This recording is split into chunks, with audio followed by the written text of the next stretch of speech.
That was good. That was very Every clever. now and then I got one. Very rare. Anyway, sports and kids practices and stuff.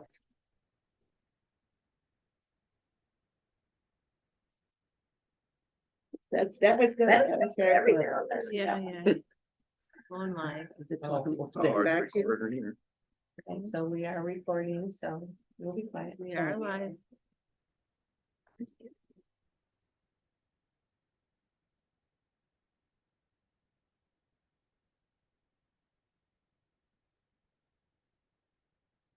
Amber, do you want to have a brief attorney-client privilege session after this to discuss the thing that came in today? Sure, Maybe 5 minutes. okay.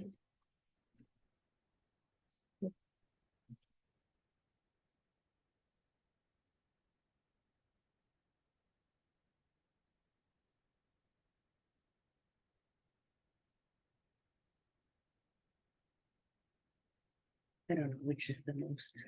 And we're recording right now, so.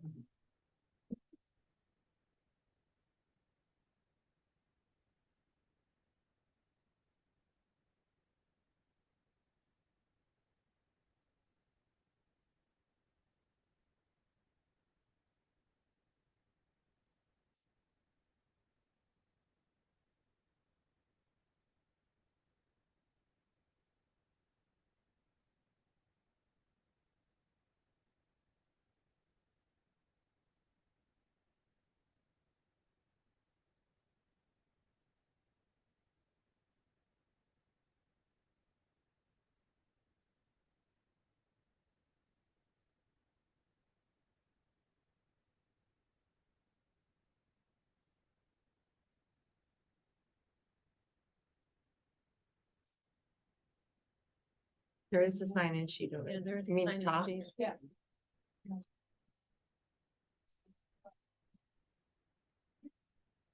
Okay.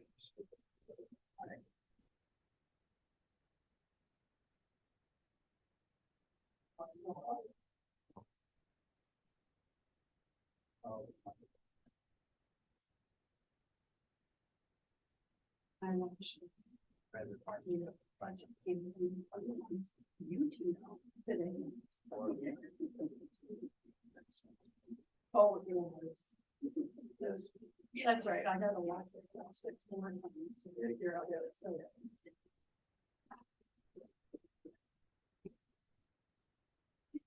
You're part of the strength, but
Where's that? Oh, right here.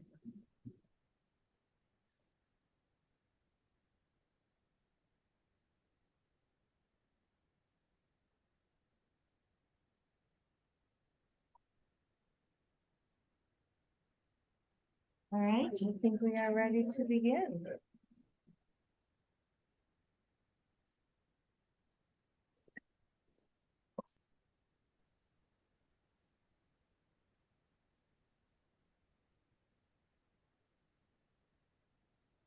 Is it working? Are you Same thing I'm trying to do. No, I was just trying to move the. All right. Are we all set? Yes. All right. Welcome, everyone. I'm Amber Corbin, Deputy Supervisor. The supervisor is not able to be with us tonight, so would you please join us in our pledge to the flag? I pledge allegiance to the flag of the United States of America and to the republic for which it stands, one nation, under God, indivisible, with liberty and justice for all.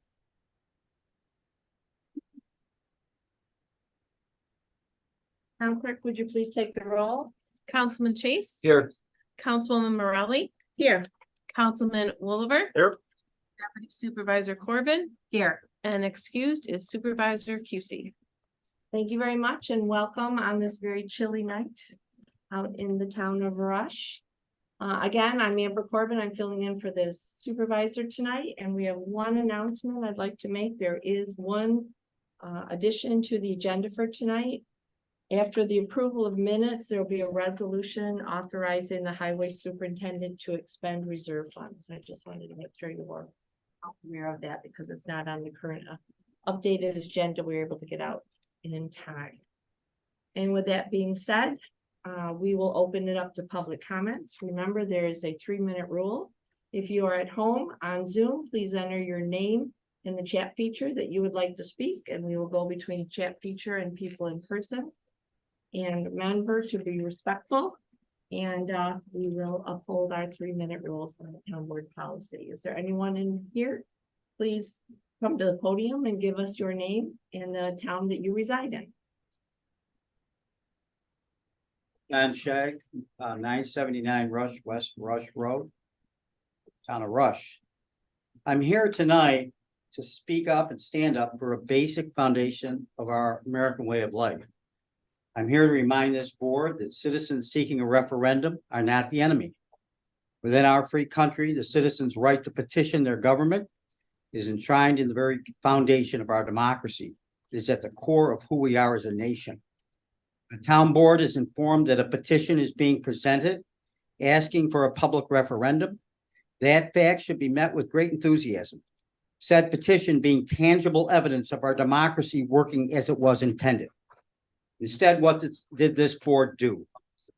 It used its authority to communicate with or have communication conducted on its behalf with several of the signers of the petition. Such communication caused an unsettling anxiety among many who received the phone call. To some residents of our hometown, this felt like intimidation. Those calls to citizens felt to many as not so subtle bullying by government. Such calls were completely wrong and unethical. This board, for some unknown reason, is afraid of a vigorous and truly open review by the people. This board decided to take legal action against its own citizens. This town board contracted with the law firm of Boylan Code. Being a signer of the petition, I was summoned to Supreme Court in an action entitled "The Town of Rush" against the 112 signatories of the petition. The government of Rush using money provided by Rush citizens against Rush citizens. Truly government out of control. I want to say that neither I or any of the other signers of the petition are against anything, including the tenant involved in the lease. We are for an open review, discussion, debate by the people regarding the legality and the pros and cons of this important legislation. So I ask why? Why is this board working overtime to prevent a referendum? Why is this board so afraid of authentic public debate per this issue that it would engage in anxiety-provoking calls to citizens and spend taxpayers' money in what amounts to legal bullying? It is clearly not to save money, since the Board of Elections has said they could conduct a vote for a mere $1,200. I urge the new board forming under new leadership to You have stop 1 minute. this unnecessary legal action against its own citizens.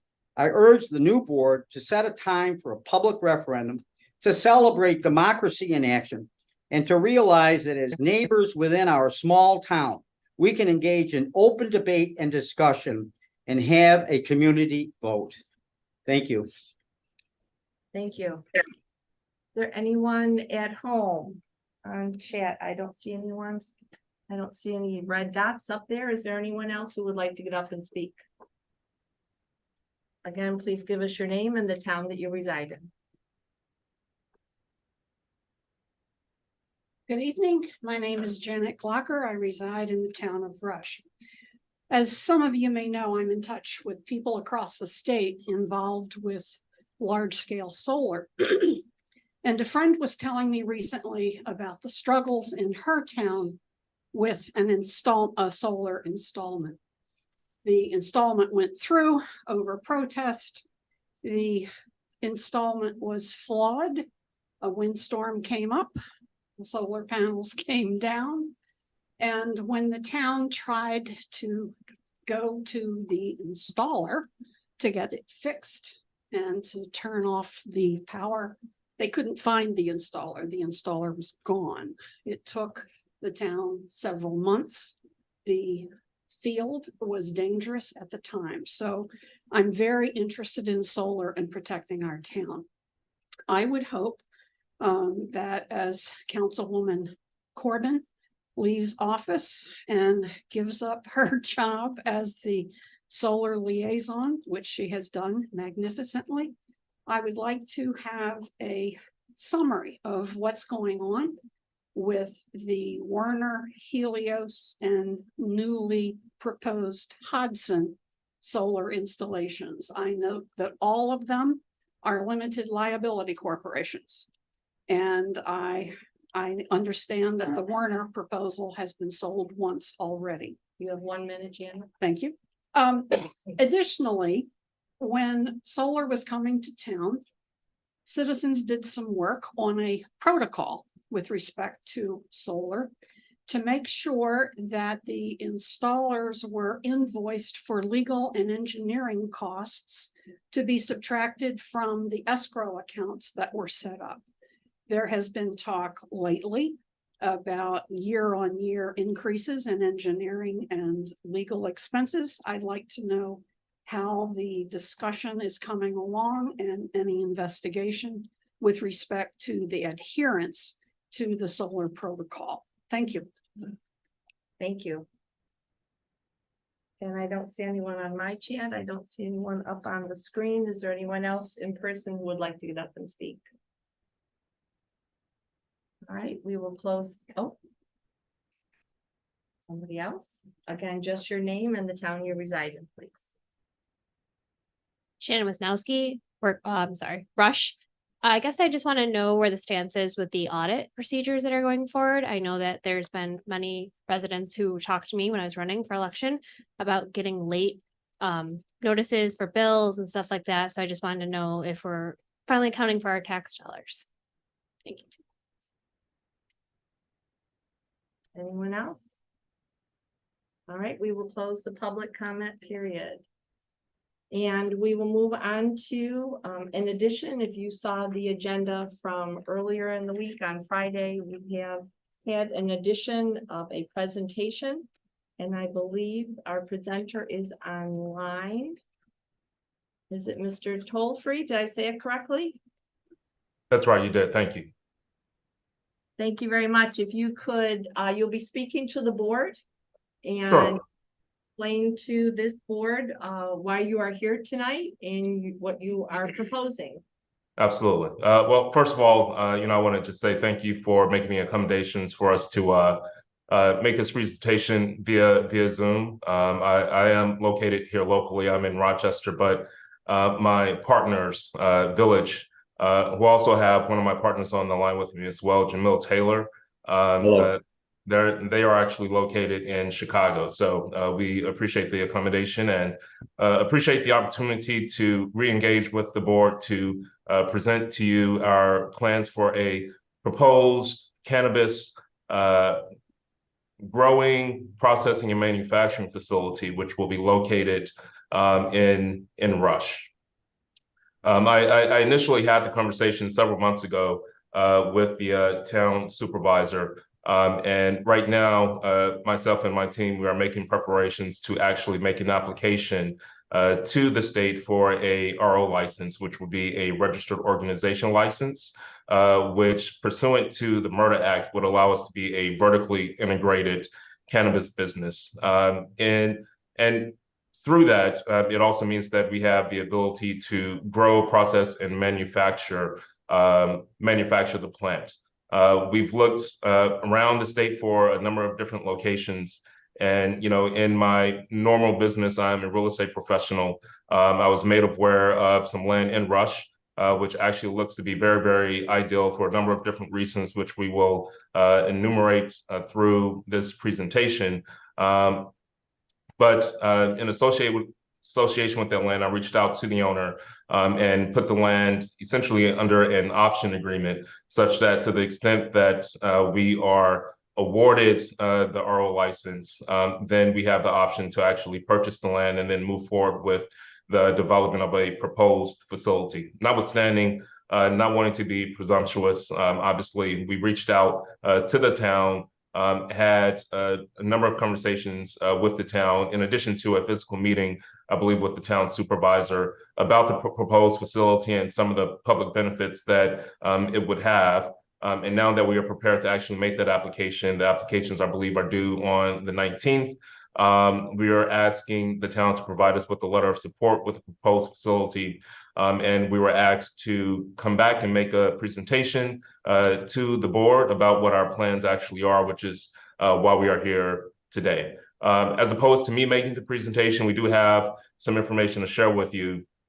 I'm now going to turn it over to my partner, Jamil Taylor, who will walk you through the presentation, tell you a little bit of background about who we are, about our company, and also speak to you about, the proposed facility that we have for the land that's identified. I'll stop there and ask if there are any questions that you have about the background, or if you would just like me to turn over to Jamil, who will be making the presentation. Anyone here at the table have any questions before he turns it over? Not yet. Not yet, apparently. So. All right, great. Jamil. Great. Truman, thank you for the introduction. Really appreciate you. Thank you all this evening for allowing me to speak to you all regarding our business. Before I get started, I want to know, do you all have the presentation in front of you? No, we do not. Okay. Do you need us to give you share screen capability? Yes, that would be great. Yeah, it'd be great. Give me 1 second. Let me just make sure I'm all ready for it.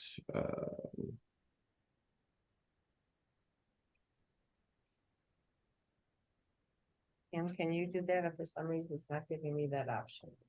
It should. There we go. Yes, as soon as I can get this shared, that'd be great. I'll share my screen here. Right. It's still hanging in there. I'm still not able to get this. Go. Try going up to the 3 dots on J, right up there. Why it's not letting us share screen with you? They go Make co-host. Oh, yeah, there we go. Okay. Okay. There we go. All right. Thank you. We're seeing it now, at least. Okay, great. Awesome. Well, thank you all so much for having us. As I mentioned, my name is Jamil Taylor. I'm one of the co-founders of Village. And Village is basically one of the largest Black-owned cannabis companies in the nation. And we operate in multiple states. And what we provide is we provide an access to cannabis. I think that most other companies do not. And our relationship with Truman is an investor in our business. And Truman also helps lead our real estate opportunities as well, identifying locations. And given his expertise in the area and him living in and near Rochester, he thought Rush would be a perfect community to help bring our business. A little bit about our business itself. We are the largest Black-owned cannabis multi-state operator. We believe we're uniquely qualified to capitalize on our opportunities by developing these partnerships. We want to be partners with local communities and not just kind of go into an opportunity into a business or to a community, but more so be a part of the community. And again, allowing ourselves to, to really kind of get in well with those graces for those communities and operate with the best in class standards. A few of our leaders of our business, we have Dan Pettigrew, who's the CEO. He is from Chicago. He has been in the cannabis space since 2008. He started off as a caregiver in Michigan. And that's where he met his business partner, Al Harrington, which is a 16-year NBA veteran, got into cannabis when he played for the Denver Nuggets. And obviously his ties to New York, he's from New Jersey, was born and raised in New Jersey. And then also, he was a captain of the New York Knicks. Him and Dan started a company called Viola.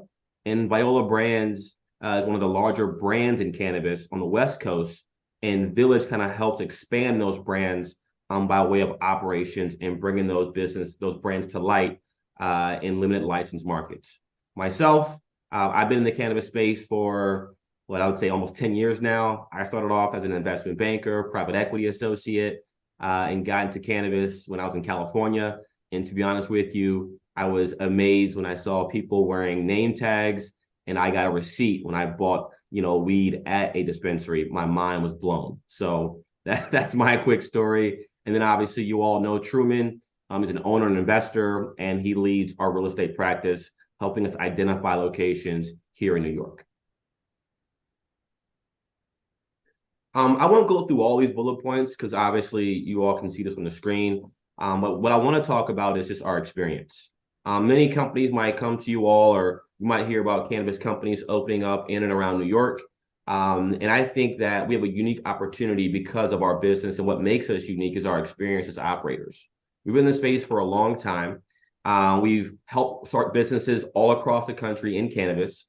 We've generated over $50+ million in revenue from operations, including myself at my previous cannabis companies, Dan with his cannabis expertise, and then obviously Al with the brand and Viola. We have the experience in designing these massive facilities. I'll get into some of the nuances of the facility later on in the presentation. And then basically we have strong partnerships, right? Our whole opportunity is to bring these brands to New York. And then obviously what that allows us to do is to expand our operations, expand our business. And obviously that means, more jobs and more economic development for the surrounding town and area. We obviously stand on our minority ownership. We're very proud to be, Black and brown owned. We think that's important in the cannabis space just because of currently 0 of the 10 ROs or registered organizations are minority owned. So New York is allowing a new RO, if you will, to come apply and hopefully be selected for this round of diverse candidates.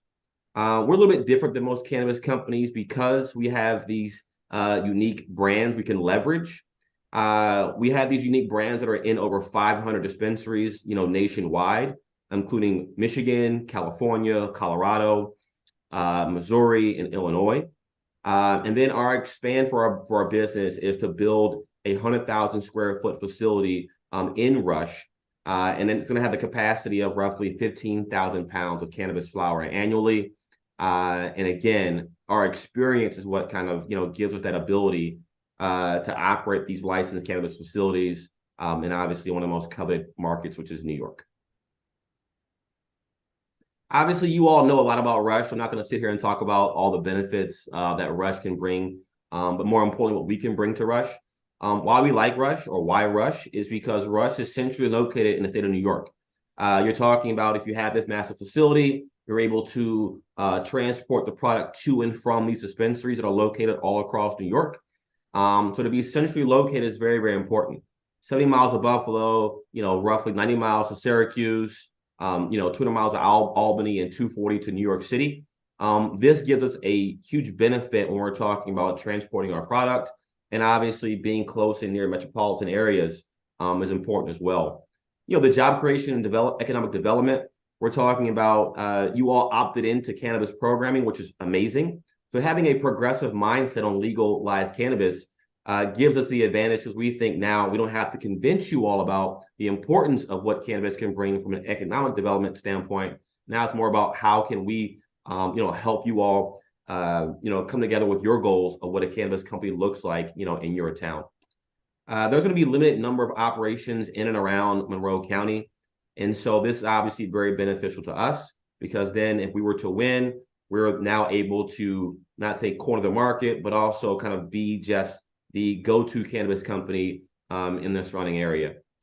And then obviously the positive political influence, revenue to be made from taxes, and we want to really be community partners in this process. One thing I want to touch on, and this is, I always kind of mention this slide in most of our presentations, is kind of the impact of proposed legalized cannabis and what it does and what it's done to Denver, what it's done to places in Illinois, what it's done to parts of California.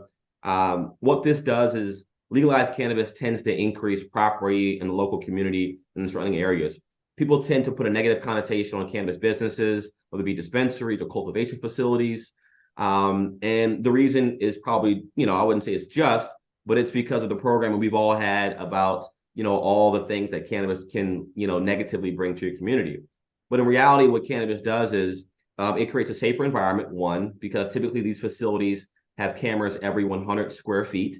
A casino, I think, has a camera every 50 square feet, and a typical bank will have one camera every 150 square feet. So right in between casinos and banks as far as security goes, we have 24/7 surveillance. Not to mention, you're talking about property values and economic development. To build one of these massive cultivation facilities, you're talking about roughly a $30+ million investment in construction and equipment. Not to mention, you're talking about a 40 to 50+ work staff, so jobs and economic development there. And then all the other ancillary businesses that kind of come with it: marketing, accounting, real estate, equipment rental, all the things that kind of come with having a local business like that in your area. So a study was done back in 2022 about real estate and what it does. And I know these numbers might seem small in the grand scheme of things. When you look at Denver, where it was, 20 years ago to where it is now, you're seeing a huge increase in property value. I'll leave you with this one little quote done by a real estate expert in Denver. One study found that the home values grew by $17,000 on average in states that have legalized recreational cannabis. And it's all because of what I mentioned before, all the economic development and all the tentacles that we kind of touch in business by just being up and operational. I want to get to the manufacturing facility overview. So I'm going to go to a different slide. I thought, honestly, this was, 1 second.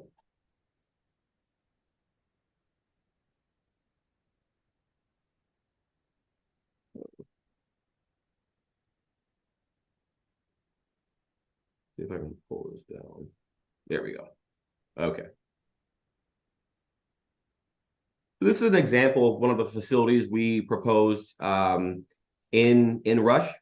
This is a one-story facility. It has roughly 50,000 square feet of indoor canopy, and then it has 50,000 square feet of greenhouse canopy.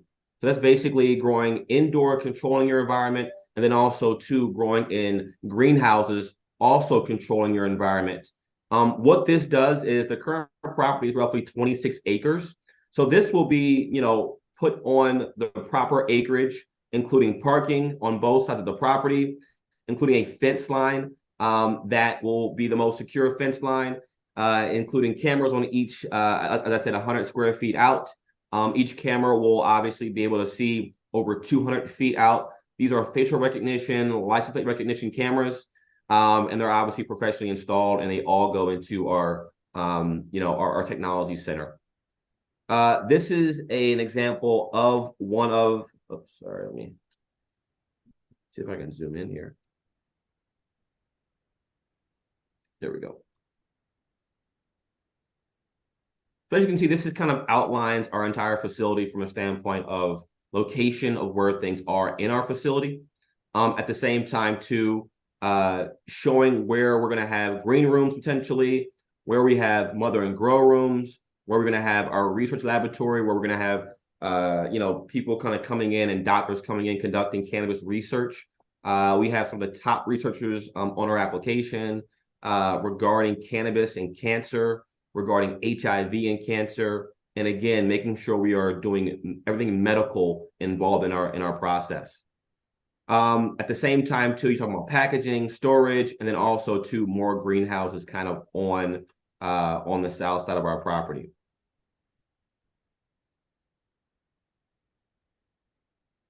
This outlines, again, the same exact thing from our floor plan standpoint.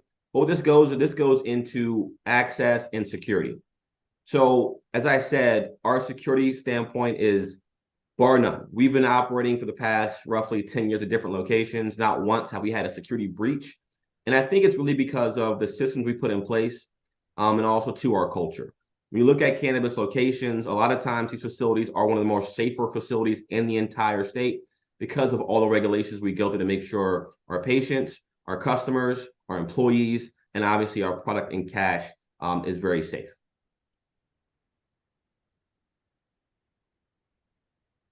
This is an example here of one of our processing rooms and facilities. Again, we wanted to break this out for you all to kind of see what it entails and what kind of it looks like from a top-down approach, having a laboratory, having our research area, workstations, different freezers and coolers, our capsule filling machines. We intend to sell as much product as we can from a flower capacity cultivation facility, processing facility, which means processing the plant into oil. That oil is then made into pills, lozenges, vape carts, and all those non-smokable products as well. So I think, with us, having a full scope of products is very important. And again, showing you the safety of what we're doing and how we have to outline everything to the state of New York. This is an example of one of our grow rooms.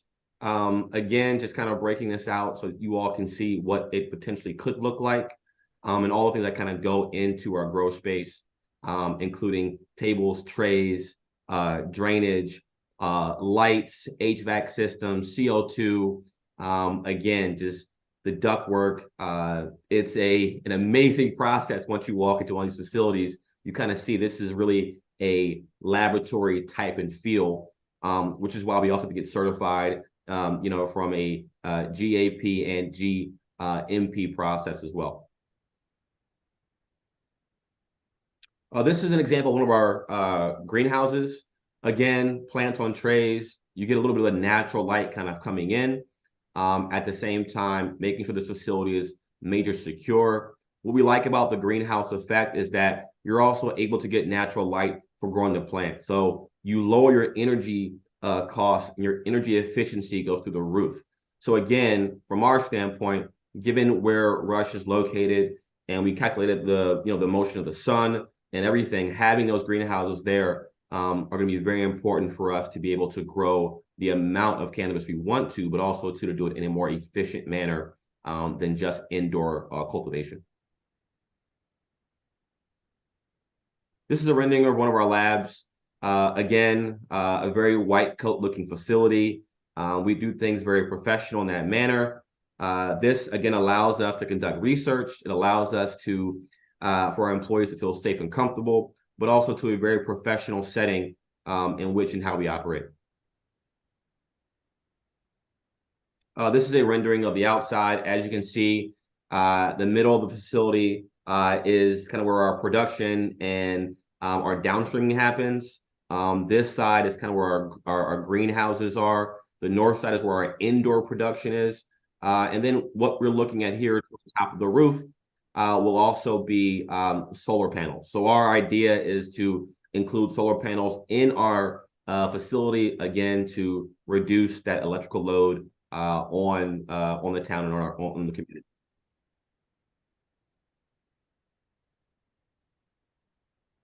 This is a very technical slide. I won't get too much into it. I know sometimes technical stuff can bore some folks. But basically what we're saying here is how efficient our facility is going to be. So having a innovative geothermal heating and cooling design. One thing we like about this facility is that we can build ground up. So versus taking an old building and trying to remodel the building to make it more efficient, having a ground up approach allows us to implement efficiencies early on. Because that allows us to operate a facility that will be efficient, trying to save and consume 25 to 50% of energy consumption, and obviously making sure our CO2 emissions is at the proper setting, for all EPA standards. Again, this is part of our lighting plan, having high efficiency LED lighting. Typically, you have these HPS lightings, which is extremely hot, and they produce a ton of wattage.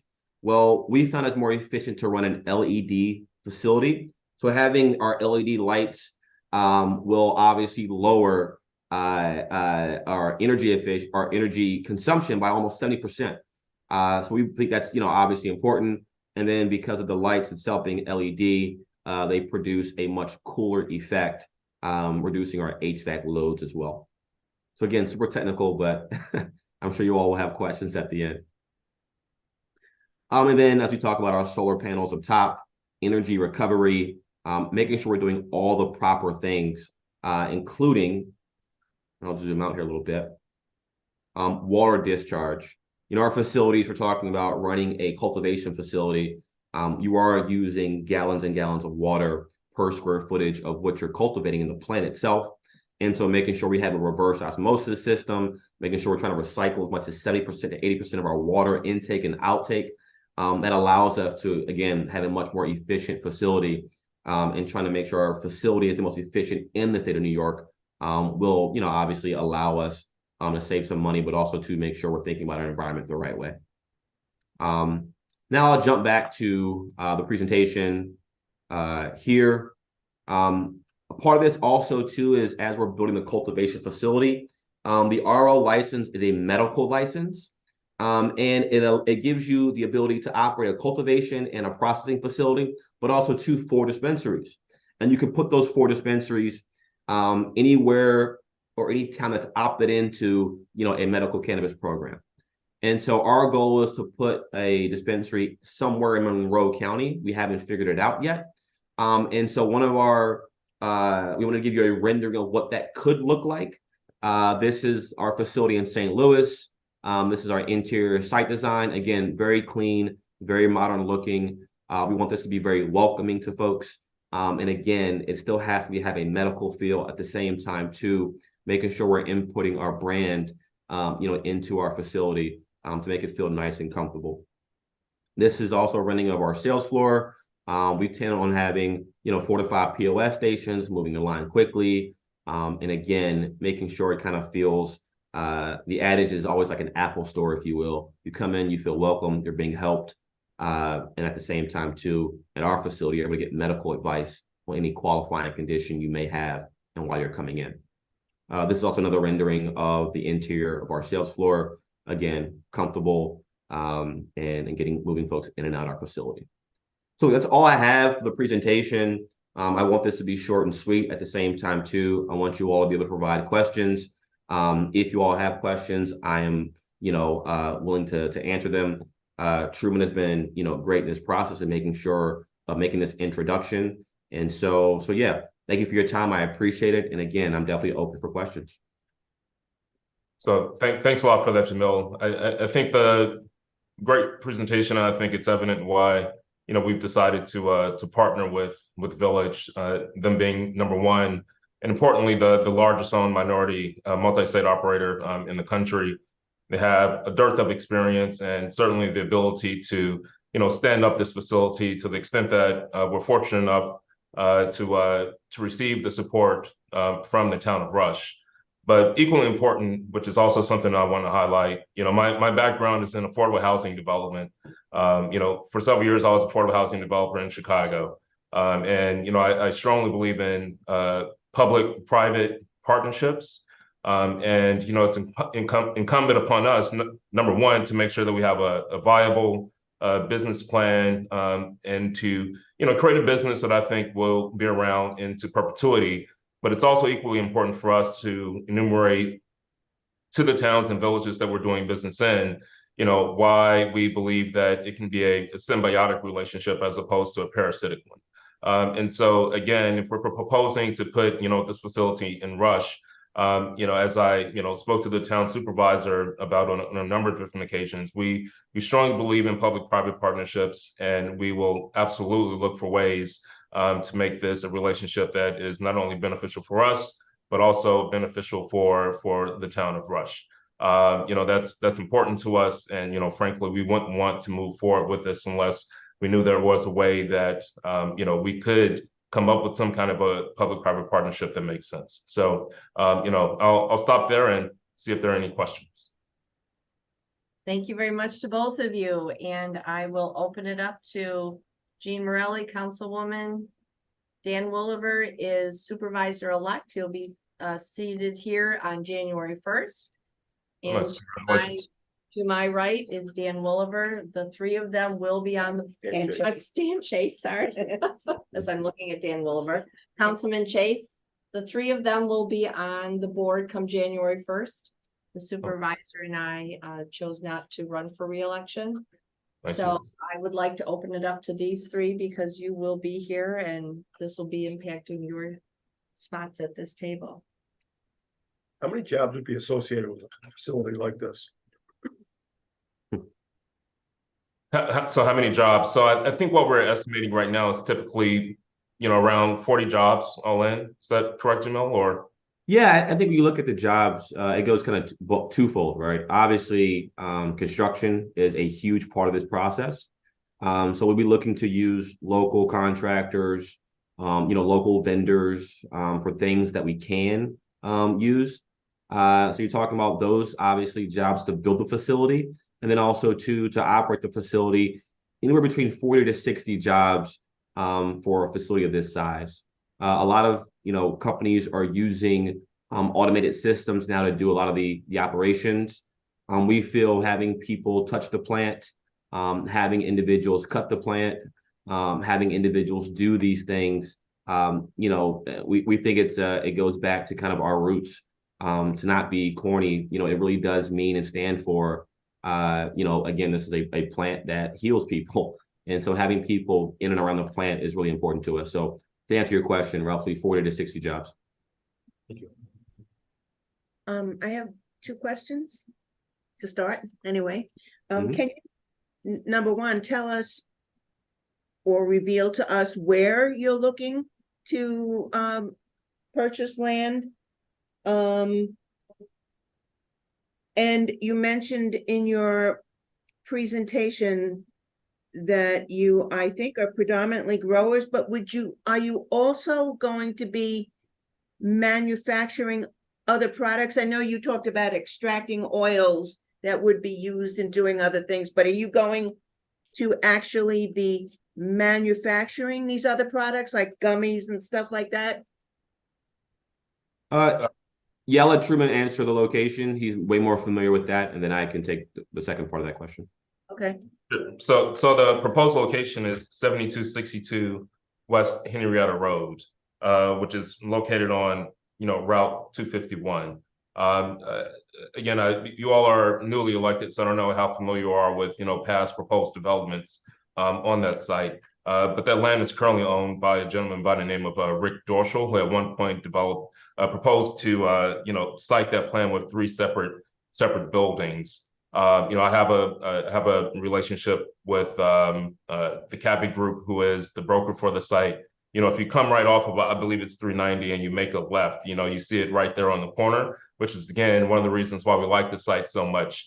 It's strategically located right near the exit. I believe that's 390, but it's also insulated clearly by the freeway on one end and by obviously 251 on, I believe that's the south, and farmland, I believe, to the north and to the east. And so it's an ideal location, sets up extremely well, and we think offers some extreme, strategic logistical advantages. I don't know. So I don't necessarily have this to share, but just to cite you here, this is I don't know if you all can see this. Can you see this piece of paper? This is the land here. Okay. We're very familiar with that property. Okay. All right. We've all been living in town quite a long time. Right. Great. Yeah, so the second part of the question is, yes. So with the license, if we were to win, we'll be cultivating medical cannabis, and then also turning some of that cultivation, that flower, into a manufactured product. So in the medical rules and regulations, technically you can't make edibles or gummies.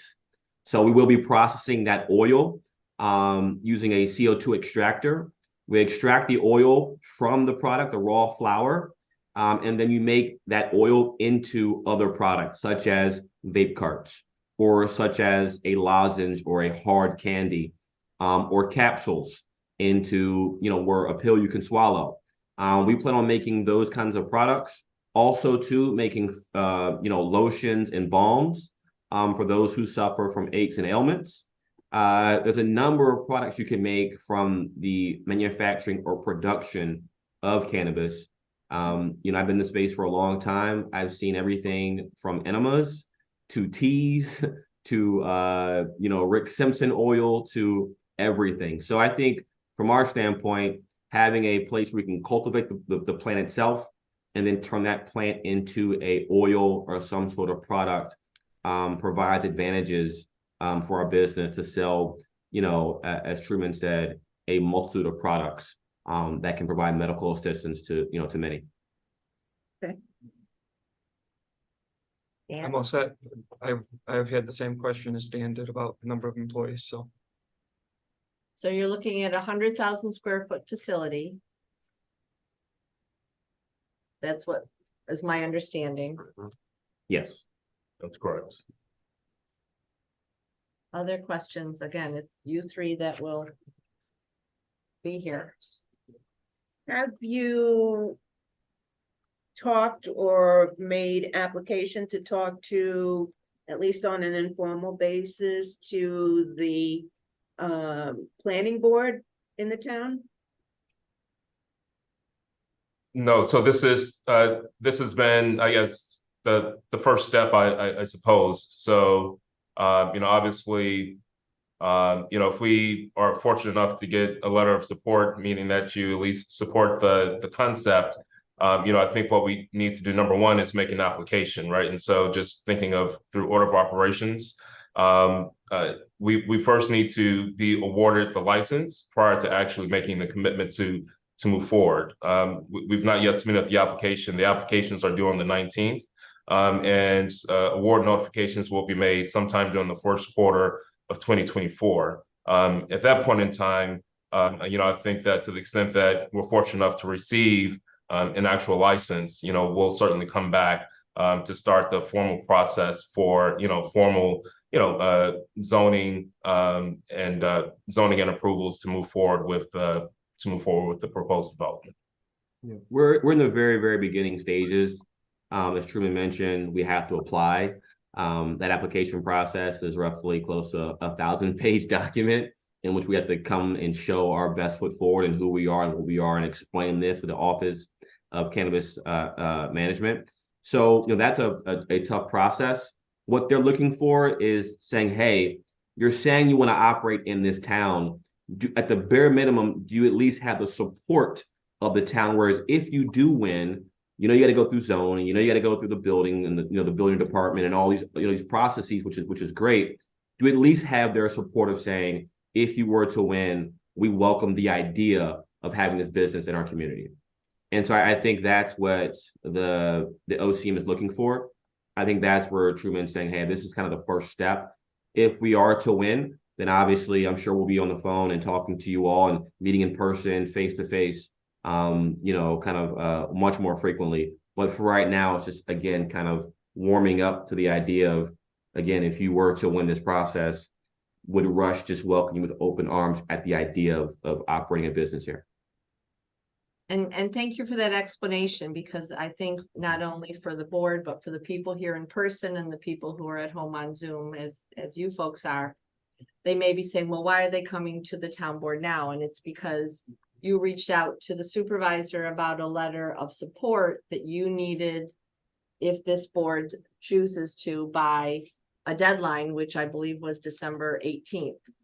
So we couldn't put this presentation off until the first year because you needed to come before us to see if we would be willing to give a letter of support. And we reached out to our town attorney, and our town attorney made this recommendation that we reach out to you, have you come here and let this board hear from you and let us know that that is what you are asking for, a letter of support on a general basis from what you could say. If you could just kind of repeat one more time what and who else have you reached out to for letters of support besides the town?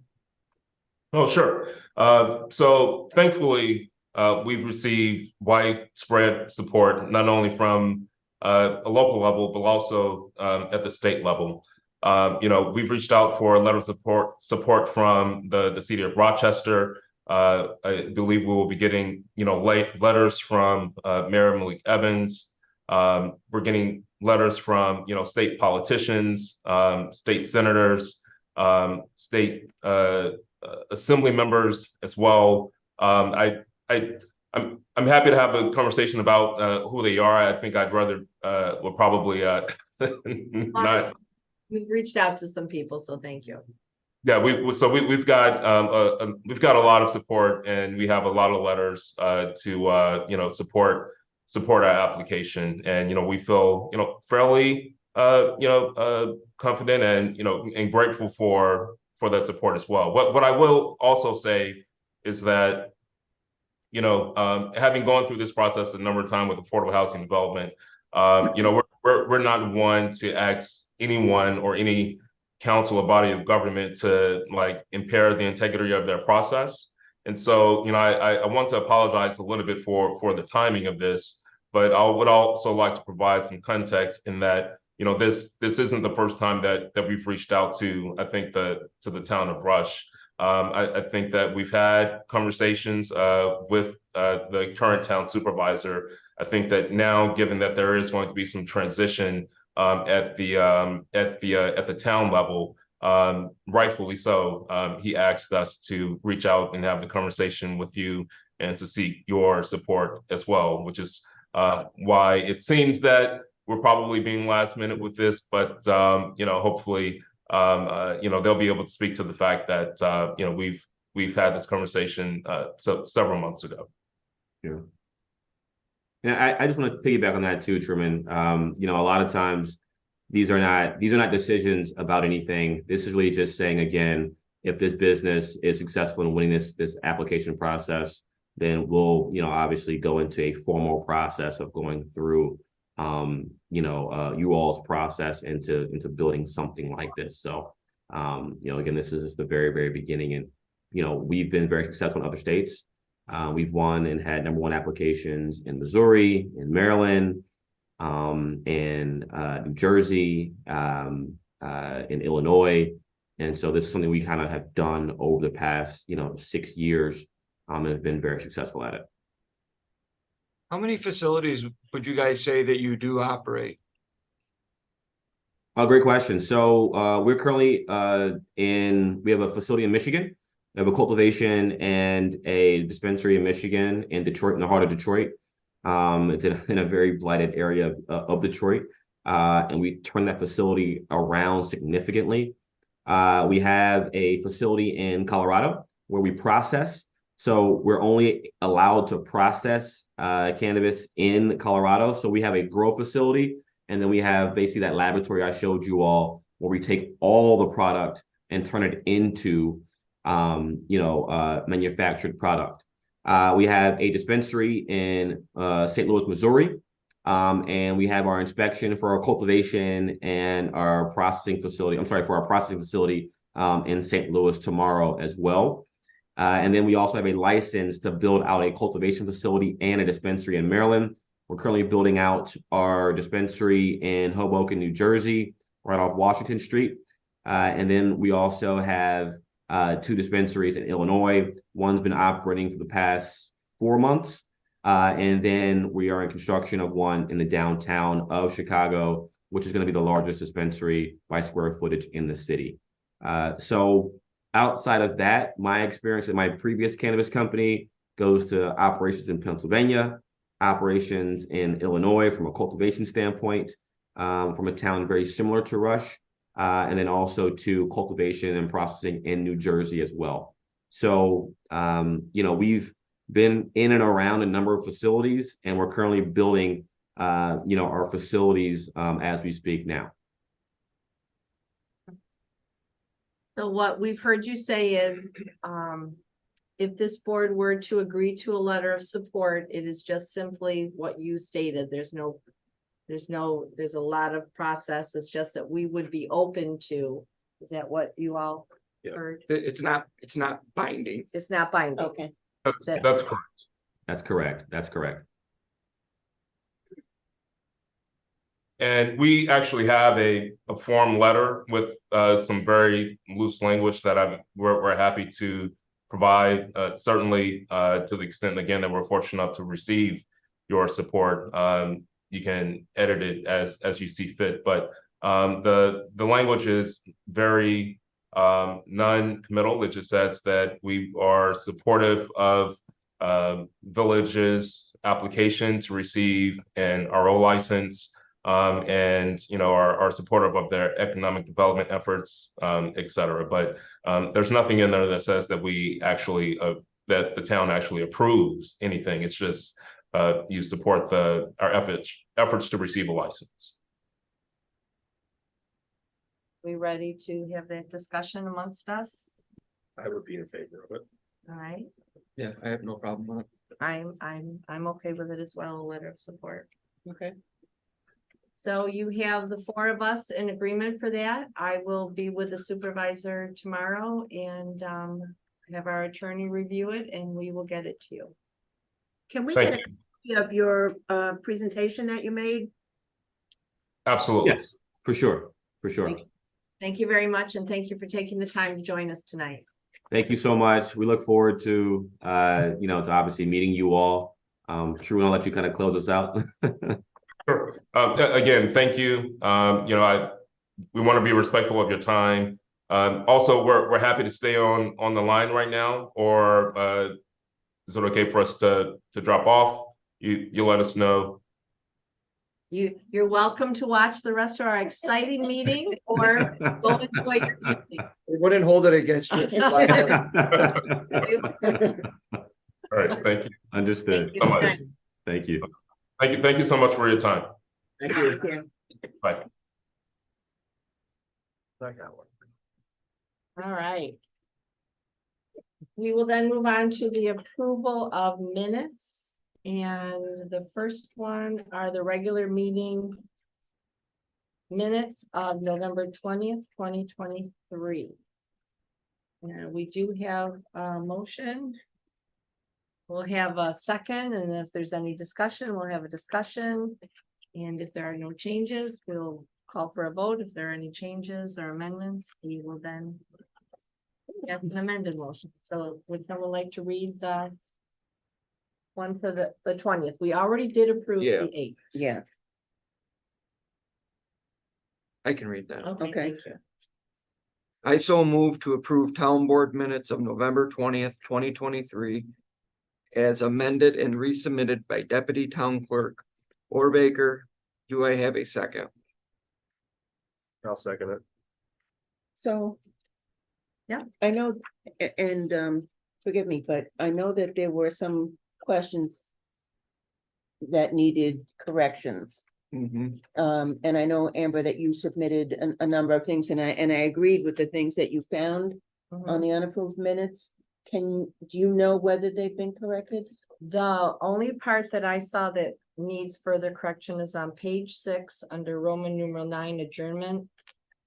Deputy Supervisor Corbin moved, having no further business, to adjourn the meeting at 8:45 PM and move into executive session. I'd like to strike out and move into executive session because we did not move into executive session. Okay, that's what I thought I read. Yeah, the clarification was that, after the meeting, everyone did move into the conference room with the attorney. So she assumed that that meant it was an attorney-client privilege discussion. But we never said that. But we don't You- have to. No, you didn't, but that was the question because she is still learning. So, Okay, And I. That's what she did say. I replied to Okay, her fair and enough. explained that. Yep. So we will, I'll make a motion to approve the amended minutes, removing and move into executive session. Is there a second on the I'll amended? second that. Roll, please. Paul? Councilman Chase, Aye. Councilwoman Morelli, Aye.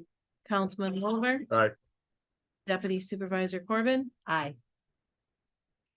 Could someone read the motion to approve the emergency executive session meeting of December 4th, 2023? I can do that. Thank you. I so move to approve town board executive session emergency minutes of December 4th, 2023, as submitted by town clerk Bucci. Do I have a second? I'll second that. Any discussion? No. Councilman Chase. Aye. Councilwoman Morelli, Aye. Councilman Wolliver, Aye. Deputy Supervisor Corbin, Aye. Could someone read the motion for the December 4th workshop? Dan, you're on a roll. I'll take it again. I so move to approve town board workshop minutes of December 4th, 2023, as submitted by deputy town clerk Orbaker. Do I have a second? I'll second it. Any discussion? No. Not to me. No? We're good. Councilman Chase. Aye. Councilwoman Morelli, Aye. Councilman Wolliver, Aye. Deputy Supervisor Corbin, Aye. And now we will add the resolution authorizing the highway superintendent to, excuse me, expend the reserve funds. Again, it was a last minute addition, so I will read it if everyone's all right with that. Sure. Yes. I so move to authorize the highway superintendent to expend reserve funds in the amount of $9,796 for the additional expense necessary for the approved purchase on October 21st, 2021 of the 2023 dump body hoist and new Tenco body snow and ice equipment. Is there a second? I'll second it. Councilman Chase. Aye. Councilwoman Morelli, Aye. Councilman Wolliver, Aye. Deputy Supervisor Corbin, Aye. We now will move into. Finally get in the truck, are you? 2 years late. When is it expected to be in? It's here. Oh, it's here. Wonderful. We have not had any budget transfers that I can remember at all, so this is new at this point. And there are quite a few of them. And my understanding is to bring accounts up to excuse me, the proper amount, so bills can be paid out of them. There were transfers number 8 through 21. And I think we will follow the same process where we will read the resolution, we'll have a second, and then we'll open it up for discussion. Yep. Fine. Someone like to read the resolution? I'll move, be it resolved that having audited all unexpended balances of existing appropriations, I move the transfers 8 through 21 in the amount of $163,470 be approved. Do I have a second? I'll second that. Discussion, would like to discuss that one. Thank you. okay? I have requested, I saw this. And I've been looking at this. Detail provided by our budget officer, and I have to tell you, I don't understand it.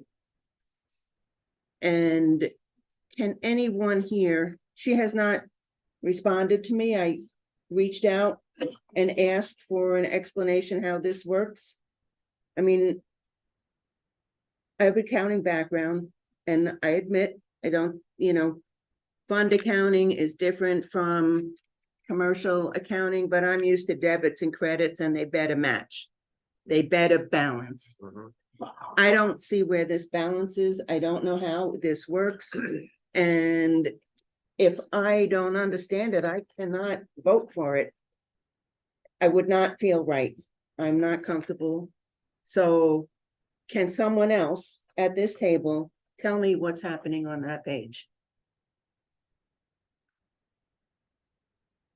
Shortfalls on what we had budgeted and what we actually spent. But I don't understand the numbers, particularly for the legal and engineering.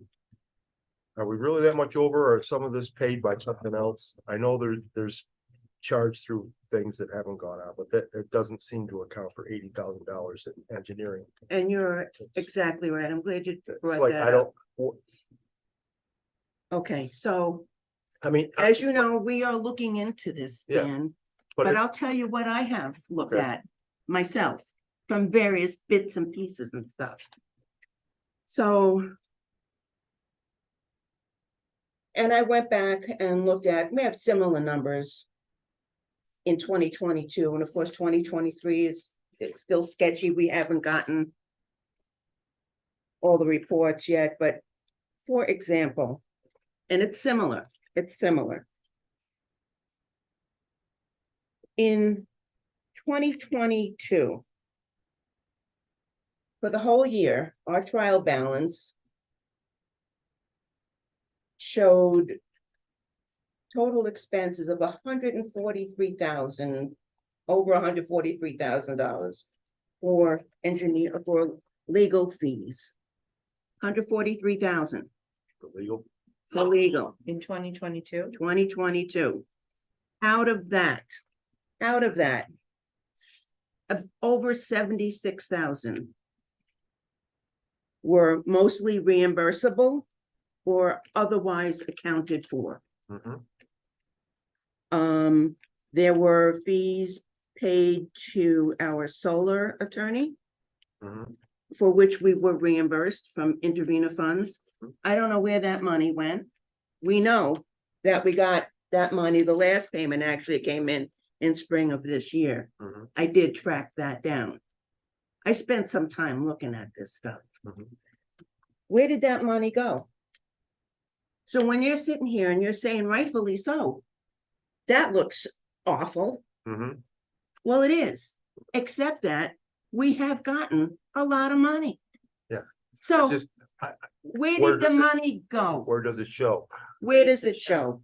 In addition to the intervenor funds, we had other legal expenses for two other solar facilities being constructed here in the town, for which, under the agreement with the developers, escrow accounts were established. Now, I have no idea. I've been asking for almost 2 years since I got elected. Where is that accounted for? I have never seen any accounting. Never. It's And gotta be we- somewhere because she, It's gotta be somewhere, but was it all billed? I know for a fact, sitting in the audience before I got elected, when we were talking about those escrow accounts. Oh, and by the way, oh yeah, we haven't billed out, we forgot to do that. Amber Corbin found that. And it's like, oh, scramble, let's build, we gotta get that. By law, Mhm. by legal agreement, they're required to reimburse us for all of these. It's a lot of legal and engineering Mhm. in those solar facilities. They're very complex. Some money came in. I cannot tell you if all of it did, or if we built it, or where it went. I have no idea. The same thing for other things, and this I know we didn't bill out. You know, $20,000-$30,000 maybe for other fees. I don't know. I'm still trying to get a handle on that. Mhm. And that's why we're paying an audit to do this. So that we know what we still have to bill. Mhm. And I don't know what that number is. I only know for sure that we didn't do it. We may have done a couple. I don't know. Can't get an answer on that either. But for sure, there is money due the town. That's for 2022. Ditto for 2023, Dan. Mhm. Same thing. And I know not all the legal fees were for our current town attorney. We Mhm. still paid our former attorney and our former engineering firm in 2022. There were still outstanding invoices. All of that is reflected in the numbers. Mhm. This year, I know we also paid other attorneys and engineers for other work done. We hired Labella for the comprehensive plan. That's all in there, Dan. That's otherwise expended. We knew, we all agreed they Yeah. were gonna do that. That's in that number. But that shouldn't have been in this number that put us over. I mean, that should have been It in the is budget. in the total number. You're looking at Is the this- gross. Is this No, beyond, these numbers are beyond. budget. beyond, Yes, beyond the budgeted numbers? beyond the Right. budgeted numbers, because we are not accounting for any reimbursements. Are they all That's reflected okay. in the right columns? I cannot tell you, Dan. So an example, when we got in the latest horseshoe, it's called, it's horrible, LAF. Local Yeah. Agency Accounting Funds, not intervener anymore. So our attorney submitted quarterly statement, we got reimbursed, but did they go here? Or did they just go into the unexpended balance as reimbursement versus offsetting the legal fees? Mhm. That's what I hear Jean is saying, we don't know. So So- I because take it really wouldn't be- exception to these transfers. When what should have been done all along? What should have been done internally all along to know, so we know what our true fees are? Because we're not paying our attorney anything other than what was contractually agreed upon to do town business, to sit here and make sure we're on a straight and narrow when we make decisions. Everything else is over and above on specific projects that should be billed to the applicant, and I don't know if they were. So, having said that, when I look at this, end of year is over budget, end of year is over budget. I really take exception to the wording, because I've been asking and asking and asking for 2 years. And I've been explaining for 2 years that what you're looking at when you look at total expenses. And I'm just seeing, pulling out 2 categories. I can't tell you what everything else is, but legal and accounting, and not accounting. That's just another Engineering. engineering. Jumped out at me because I said, that is just not right. Yeah, Because it jumped there's out at me nowhere on our financials are we showing what we're collecting, so that when you're looking at the financials, how can you make a decision when you don't know what the expenses are? Cause if we were reimbursed, say 50,000 in LAAF funds, right? But it wasn't credited to the legal, Right. it would really only be 30,000, not 80,000. And that's where we as a board are trying to Right. understand it. Right. No, I get that. And I understand how this is working. But I guess at this point, for this year, the long and the short of it is, It's over. so we still need to transfer these funds over to do this. From where?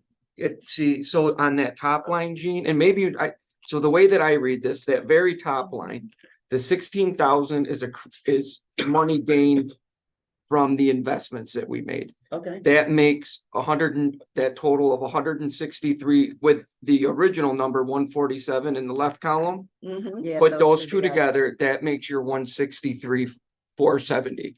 That is our appropriated fund balance. That's the extra money that we have to balance this stuff out. So all of the columns, so from 9 to 21 is all minuses. So 6,000 is coming out of appropriated fund balance, going to the supervisors where he was short because of over budget.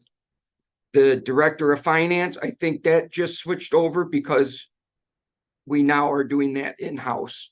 So that 11,000 just moved over to there. I so thought we were which saving money, way? yeah. Yeah, see, that's the thing. Are we thought putting we were money saving in? Are we 11,000. taking money out? Which way are these? Are these debits or This, credits? to an these, account? so the top line is a credit. That's a plus. Okay, Everything else below that is a debit. We're minusing, so Okay. we're taking that out of our appropriated fund balance and transferring it to whatever that column says on the right-hand side. So AA 5999 is coming out of appropriated funds going into supervisors controlled expenditures, I'm sure. Mhm. And Right. that is going into account 1220.4. And the 11,000 on 10 is what we were told we were gonna be saving, so that's excess in there and it's being transferred. Just rolling. That's not coming out of the appropriated fund. No, So no, that's coming, right, so that's not coming out of it. Not coming out. No, but then Where- everything else below that, it all everything, says appropriated fund. balance. anywhere where it says except for Except row contingent. 15, contingent account, Yeah, it's coming out of that.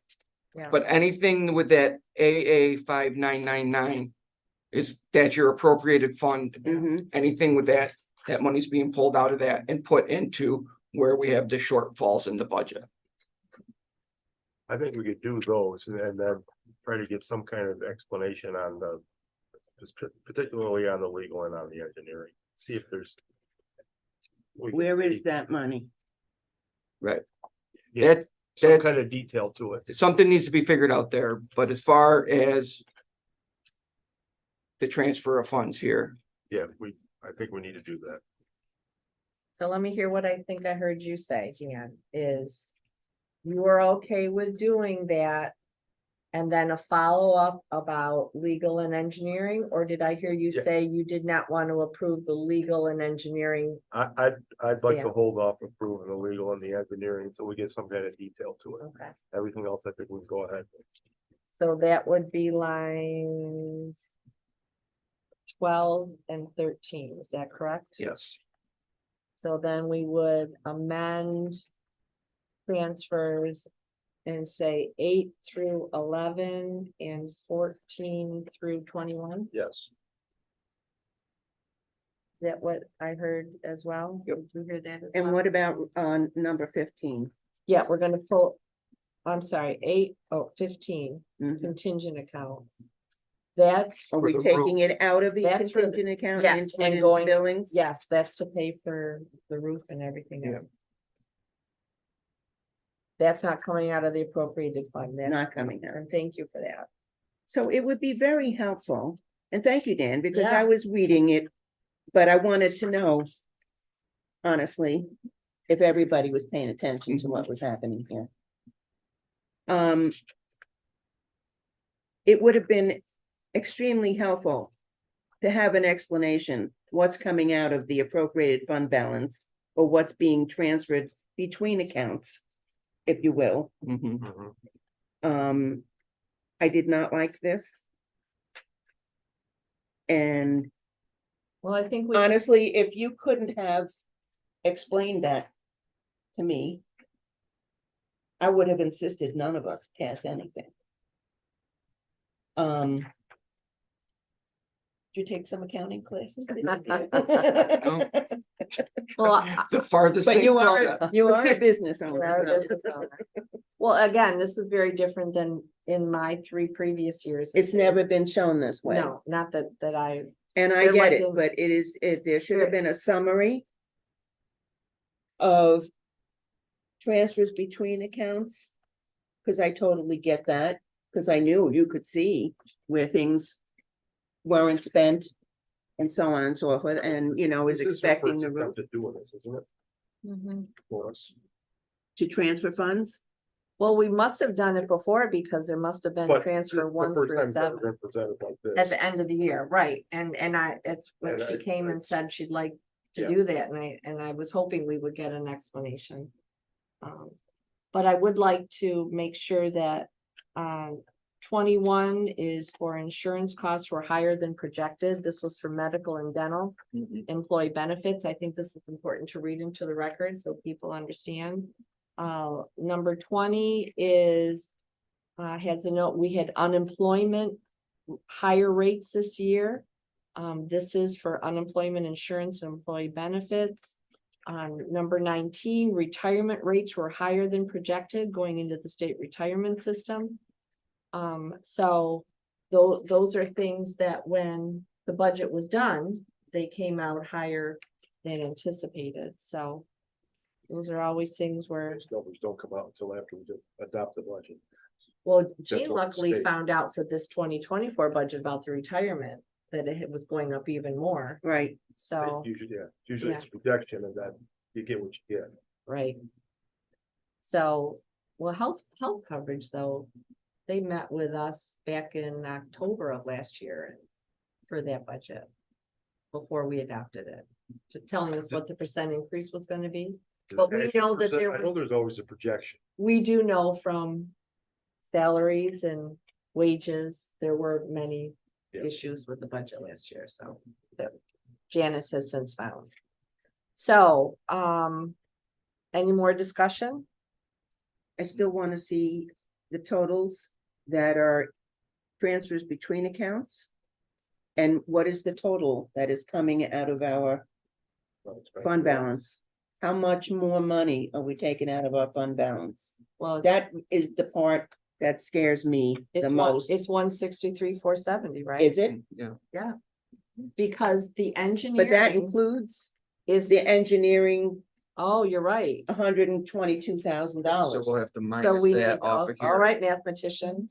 I'm just saying. We'll subtract that, we He's need to got his- change the What was it? solution. 80 and 42, so 122. 80 and 42. Yep, we got it, 80 and 42.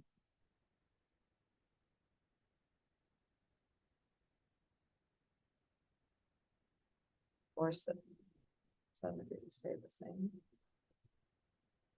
Let's have all three of you and see if you come up with the same math. No, I can't read my writing. I think it's 41,470. 41,270 is what I 270? came up with. Is it 42,000 even? 40, I'm sorry. 41,470, yep, you're right. 41. Dan's what you Okay. got? Yep. Or both I couldn't read Dan's? my writing. You did say that. Did you get 41? I got 41,470. You got two? 41%. All right. So I will amend the resolution, be it resolved that having, oh, well, Dan, do you want to do that since you read it before? Or do you want me to do it since I wrote notes? Go ahead. All right. I so move be it resolved that having audited all the unexpended balance of existing appropriations, I move that transfers number 8 through 11 and numbers 14, 14 to 21. thank you, 14 through 21 in the amount of $41,470 be approved. Is there a second? I'll second it. Councilman Chase, Aye. Councilwoman Morelli, Aye, Councilman Wolver, Aye. Deputy Supervisor Corbin. Aye. And thank you all for that. That was a good discussion and important information, and I will. this audit is ongoing.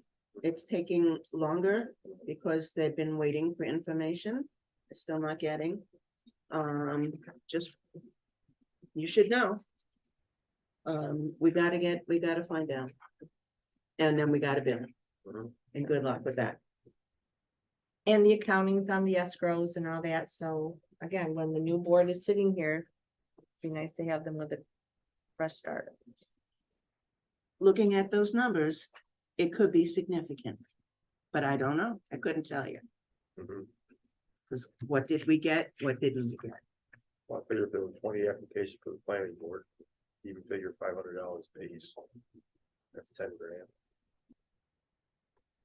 And you figure the amount of money that's in the escrows for the Helios and Warner, Yeah, those, that Yeah. either gets transferred or whatever. How that And you know, works. we gotta pay a lot of attention to that. Those things are not done. Those facilities are not done, and we know the one is having a lot of trouble. Right. So I think our engineers As Yeah. they've are been- gonna they- have to watch that. And they have been, They have been. they've been billing us for it. So All right. Councilman Wolliver, you stepped in to do the abstract for us, so if you could read that. I motion. move having reviewed all vouchers on abstract 12-1 of December 13th, 2023. Authorizing payment of a total of $433,133.31, which includes.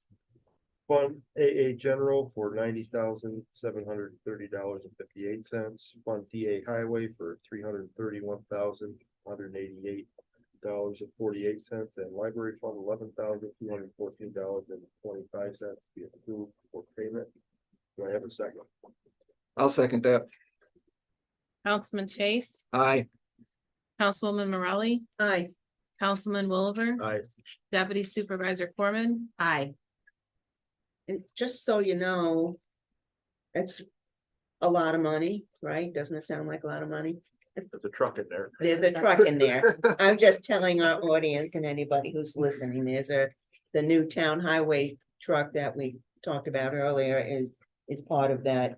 And the New York State retirement. And the New York That State was over retirement fund, 100,000. That was a big one. That was a real big one. 100 grand. Yep, we all had a hard swallow on that. Yeah, one. let's read that abstract 3 times. All right, reports from town board members, town clerk and town attorney. I will start with Councilman Chase. I have nothing to report. I will turn to Councilwoman Morelli. So, other than working on what we just discussed, took me some time. I did have a meeting with our engineering firm, MRB, the other day. Was it Monday? Was that? I don't know. To talk about the proposed water district. And it was very interesting. They're almost done with their engineering report, which will be used to go out for funding, to look at loans and other grants, to apply for grants.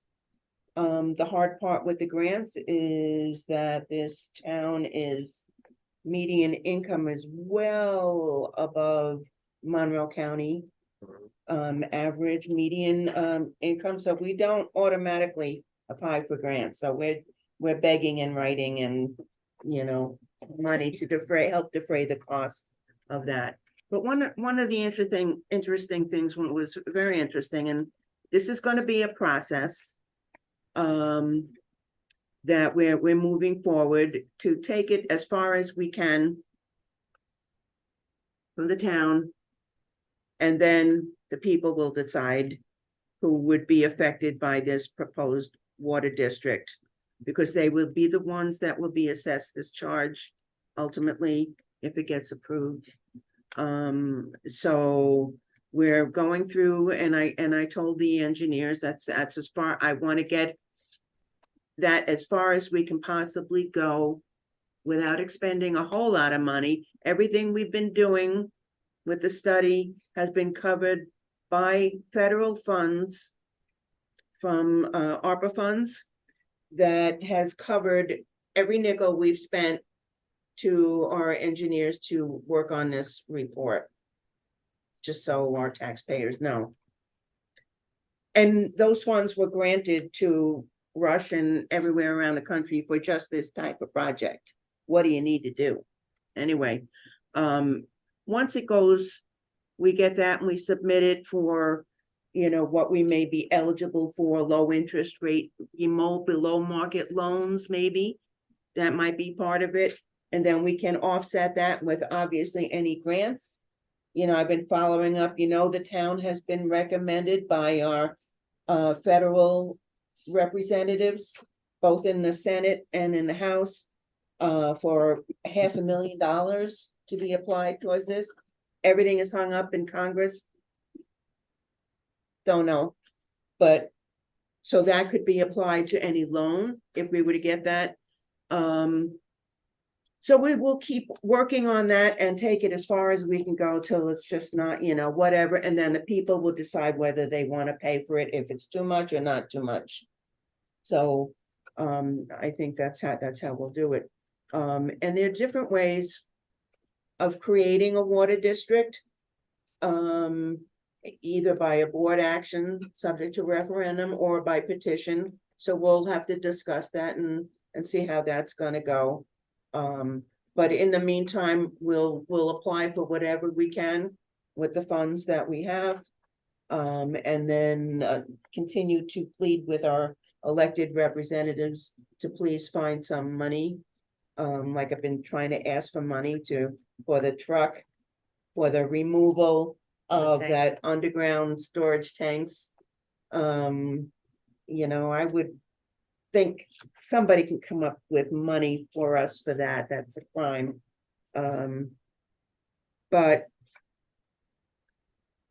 one of the other things that was interesting in reviewing the preliminary report that the engineers worked on was they were figuring out, you know, the number of linear feet and potential for different types of materials to be used. So I was focusing in on that because the costs varied wildly. And so I asked them about that, and using one material over another could reduce the total expense by $1 million. So I asked them to please pursue that alternative, still all very valid and acceptable methods, but so I was like, yeah, let's do that. You know, that translates to about $400 a year for all the people who are currently covered in this proposed water district. That's huge. And if we get some grant money, this may be feasible for a lot of people. So I was encouraged. So we're moving forward. So that's my report with that. We'll see where this goes, but we're still, you know, onward trying to do what we can do, and then, you know, who knows what happens where money comes from, but we will give it our best shot to help our residents. There are residents who do not have potable drinking water, and that's a crime in the 20th century in the United States of America. I think anybody would agree to that. Everybody should have access to clean water, period. My report, thank you. Thank you. Mr. Oliver, No report. town clerk. I do have a report. The November month end check will be submitted to the supervisor in the amount of $33,317.59. And state checks will be sent out or swiped for $1,205.96. At $33,317 was recreation renewals and permits, and hunting permits was the majority of that. I did attend the Monroe County Town Clerks, Tax Receivers and Collectors Association, and banks were there as usual for our meetings, but I wanted to just bring to everybody's attention more fraud. One of the things that the banks said is that many times we put apps on our phones for like turning on our dishwasher or changing the fish tank or stuff like that, and those things are running the vacuum cleaner. Everything today is so technical. Those things are the ones that aren't protected as far as anyone hacking into them. And they gave a big report of a place in Las Vegas lost $100 million because of a fish tank app. They got in through there and they swiped it and it's gone. So just a huge caution that a lot more hacking is taking place. So be, you know, alert to what's on your cell phones, what's in your bank accounts. And a very small thing that we did, but we do it on a daily basis, is make sure that when we spend any funds out of the town, we look to see what is the cheapest, but the best quality, whatnot. And what we are doing this year is sending out postcards for our dog renewals. And we send out about 96 to 100 average on a month. So we saved about $253 this year. So It all adds up. it does all add up. So that's my little contribution of one of the little projects that we're doing. And it came to a, you know, little bit. It's better So than nothing. that's my report. Thank you. Attorney Howe? Nothing to report. Sue Me has asked if she'd like to give an update on the tree lighting So Sue, if you can unmute yourself and turn your video on and share what you'd like to share. Yep, I just did. Can you hear me? We hear you, but we don't see you, but that's okay. Okay, it says my video's on, so I don't know. I just wanted to take a quick moment and report how happy I was on the successful turnout for the 2023 annual tree lighting that took place last Saturday on the 2nd.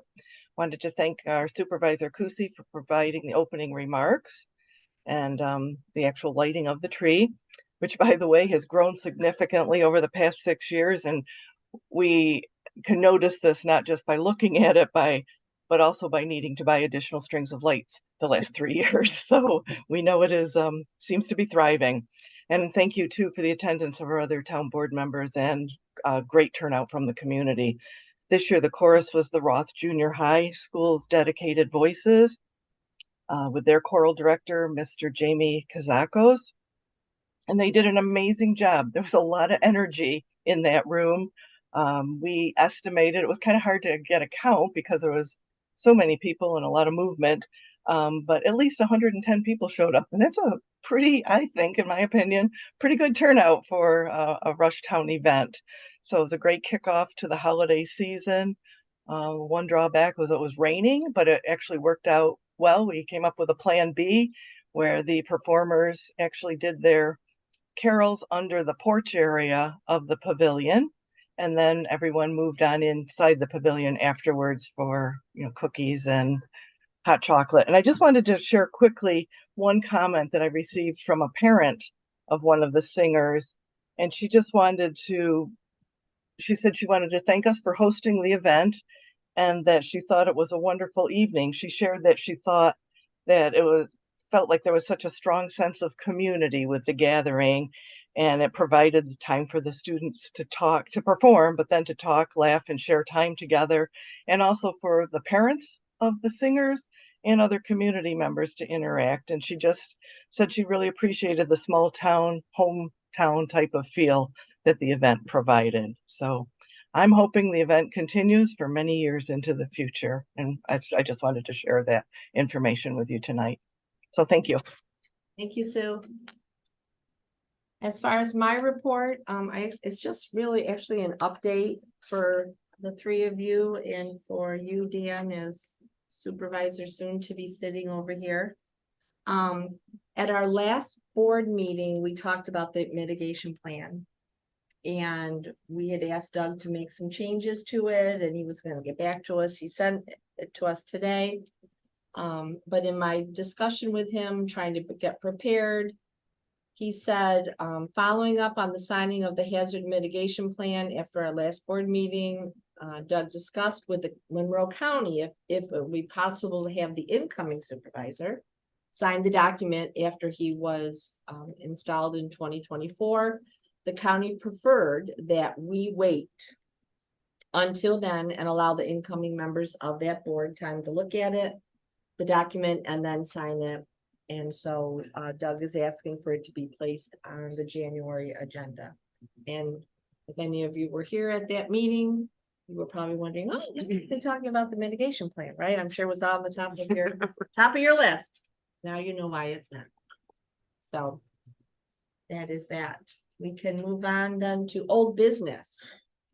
To the table topic of the Monroe County Fair. And again, this is going to be for you three.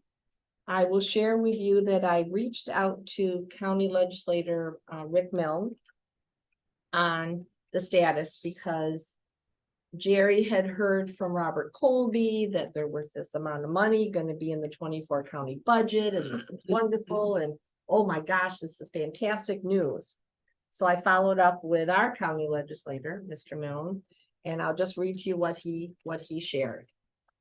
County Legislator Milne wrote, I can tell you that after looking into this a bit further, I understand that $75,000 has been put into the newly proposed county budget for a line that is for a study to review the possibility of bringing back a county fair. The study would be a feasibility study looking at various locations throughout the county of Monroe, funding, etc. The dollars budgeted are to find a consultant to help plan how to bring back the fair. and what the fair would look like. Kids, rides, animals, exhibits, food, live entertainment, location. If successful, we'll have an actual fair in 2025. While, and this is what I think was key, no location, including the previous site in the town of Rush, is even mentioned. I believe all sites will be considered. If the town of Rush wants me to lobby for consideration, please let me know. However, I ask that this be a decision made by the town board as a whole, so that I understand that this is a unified request. As the budget process moves forward in the county and I learn more, I'll gladly update you with any new information. So again, that is for your consideration come the first of the year, but Jerry was being told $75,000 was in the budget for the Rush Monroe County Fair. That's for feasibility. It's only, and Rush isn't even, it's just. Anywhere. It would be good if they had a better idea of what they actually wanted to present as a fair. Yeah. And then if our facility would fit what they want to actually present as a fair. That's the way it's set up now in the town of Rush, they lose 11 grand a year putting the fair on. And so do and- taxpayers here, we pay for the And water, we pay $5,000 a year to put water in. right? So that if they're gonna do a study, it's great. So It might not fit, but- 75,000 for a fees, right? And so you as a new board, take that up. Do you want legislator Milne to lobby to say Rush wants to be considered as one of those possibilities in their feasibility study? That's for you guys to It- figure out. It depends on what they want to actually. I agree, yeah. Yeah, it's a kind of. It might not be feasible at all. Right. Well, there's no water, there's no water. That is a problem. So All I guess right. we're gonna talk about it again when. Add that to your list, Dan. All right, that was number one. Rules of procedure for town board, we briefly talked about that at the workshop, again. Appreciate the unapproved minutes being removed from E-code and the approved minutes being uploaded to E-code as in our board policy. It was good to see that and greatly appreciate that. Cause we use the minutes all the time, the public uses the minutes, but I think looking at E-code for the first time, many people that have never looked at it don't realize that they are unapproved minutes. So, having those approved in there, I think will be super helpful for those.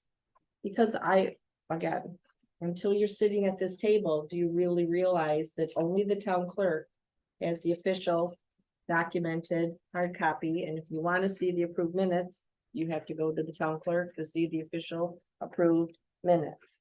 So by us approving them in our process and the clerks uploading them, I think that will be helpful. It will be a win-win for everybody. On to new business, discussion and proposed resolution recreation contract agreement 2024. The town clerk and I worked together. We revised what is on the board agenda packet. So I'll read what we worked to modify it a bit and see if everyone is okay with that. If not, we can obviously change it further. This is for a vendor agreement that will be a recreation contractor. So I still move to authorize the town supervisor and recreation supervisor to sign an agreement with independent instructor Teresa Calcagno, the contractor at the William R. Udicious Pavilion, Rush, New York, 14543 with the town of Rush, the town, to conduct recreational services during the 2024 calendar year, subject to town attorney approval. Is there a second? I'll second it. Any discussion? No. All right. The full board? Councilman Chase. Aye. Councilwoman Morale, Aye. Councilman Williver. Aye. Deputy Supervisor Corbin. Aye. And David, I will get that to you for your review. Number two, discussion churches in town for sale zoned R30. Jerry asked for this to be put on the agenda again for consideration. If we want to talk about it now, but it ultimately will come down to the future board. There's been 2 churches for sale in Rush on Phelps Road and up here on Rush Liner Road. And there was a very serious, purchaser reaching out to the town about one of the two. And so the question came up, well, churches are in R30. What does the code allow to be done in R30? One of them wanted to do like an event, wedding venue, things like that. Would that be allowed? Would it not be allowed? When I went on and looked at the listing for the one on Phelps Road, it said it was zoned commercial. And it said the town of Rush is open to various usages. So, It's not commercial, is it? no, it's not commercial, it's R30. Okay, So, so then I looked at the one over here on Rush Lima Road, and that one also says commercial. But it's R30. And so again, in the real estate listings. in the right, in the real estate listings. So the question is this something, is the code committees moving forward? But again, what will happen to these churches in the future? Could they be apartment buildings? Could they be converted to something? So again, moving forward is just for you three, however, how can we promote these properties that are in residential areas or something potentially? Yeah, I wonder how you get a church put in. Can churches go into R30s? I mean, I thought churches were allowed in, I think I thought they were allowed in. in all districts. I Mhm. thought. I could be wrong, but I'm pretty sure I read that in. In the code, Yeah. right? One of those things that is allowed, I believe. yeah, So- basically as an entertainment venue. I mean, churches are essentially an entertainment venues or. Well, let's say, They- Or entertainment. Well, there was singing Well, sometimes, but. they also have banquet facilities. right, so those are questions to be thinking about, because if these They properties, hold weddings at them or. right, Yeah, these You mean properties. receptions? They hold wedding receptions at the church? I think at some churches I Yeah. think you probably could. I mean, it maybe In not the old popular, days, Gene. but I think if you had, if you had a wedding at the Rush Methodist Church, there's potential to rent that pavilion to do a reception there. If at You the want it? Catholic church, they've had, They had a dinners in the full kitchen in basement the all, basement. all the time. Yeah. But the that's true. question is if it's no Yeah. longer a church, Yeah. Yeah, that's, right, that's. the because they're question. looking to sell them. Yeah. So, Yeah. but the listing on Phelps Road has the pending sign in the real estate section, so. Who knows? Who knows? Based Pending. on, Who knows? Depending what the town says, probably. But again, Jerry wanted, because obviously with the presentation today, with what the code committee and the planning board's been looking at, Rush is getting a lot of interest. So we've got these buildings that, I just wonder if for something like that, it's in a R30 for, isn't there variances? Can't they apply for variance to it would be a operate? use variance, and a use variance is one of the most difficult things to. Okay. It's a state. The first thing one of the 5 requirements is that it's not self-created. That's an automatic. Okay. Yeah. So again, John or Dan, put it on your list. All right. Moving on, number 3, discussion and proposed resolution, update to town employee handbook emergency fobs. Way back when Jerry was out in the summer or whenever, we met with the employees and we came up with one emergency thing of the lanyards with the push button on it for emergency situations. And when they finally came in, we went to Janice, who's our HR person, and Doug said, we've got this draft. What do you think about it? And she said, well, it needs to go into the employee handbook because it will be a responsibility of supervisors and things like that. So I don't know if it was Pam or Janice or who sent it to us, the proposed policy to be added to the employee handbook. And I believe you all got a copy. Is there any questions on it, or? I didn't have any questions on it. Are the fobs working and is the security system back on? I will ask the town clerk that. Look, I don't know if the fobs are actually working. The security system, I think, is on. But I had question regarding the policy, Okay, and I believe the supervisor sent all of you his thoughts. Added to what my thoughts were. I What I don't believe. suggested, because in part of that, not every department staffer will have one. And some staffer said, well, I don't need one. But it's not on the individual, it's on the staff. If we're doing safety, it should be one for every staff member. That was my suggestion. The other one was that the fobs would go back to the fire marshal if they weren't working or if someone was leaving. And I said, every time a staff member leaves, all keys, all anything that, valuable things that belong to the town come back to my office because they're check-off lists. So Supervisor QC said, yes, that is where they should go. So there's just a couple revisions that need to be made on that policy. All right, so why don't we table it and look those revisions over and we'll put it on for the next meeting. My understanding, Pam, though, is that our system can only handle a finite number of fobs. That is the fact, our system here. So if we had X number of employees, we would not have enough for, because there is a finite number. But we will add that next meeting. All right. I guess that would be good to know. That would be good to know. Well, that comes from Doug. That's the one who's put that all together with our security company. All right, I believe we're on to number 4.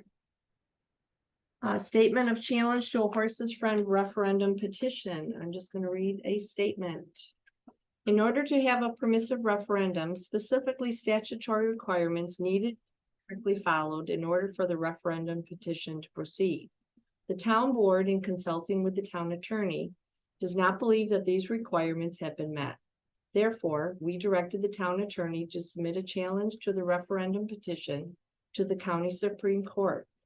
And the Supreme Court Justice will hear our case on December 18th at 11 a.m. And with no further business, I want to wish everyone a happy holiday season, as well to my fellow board members. With your family and friends, stay safe, enjoy the company that you will be with. And with no further business, I'll make a motion to adjourn the meeting. Is there a second? I'll second it. All in favor? Aye. Thank you, everyone. Have a good night.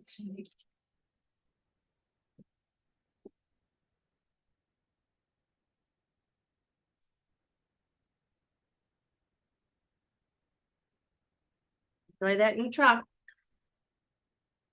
Down and see it if you want. I just might.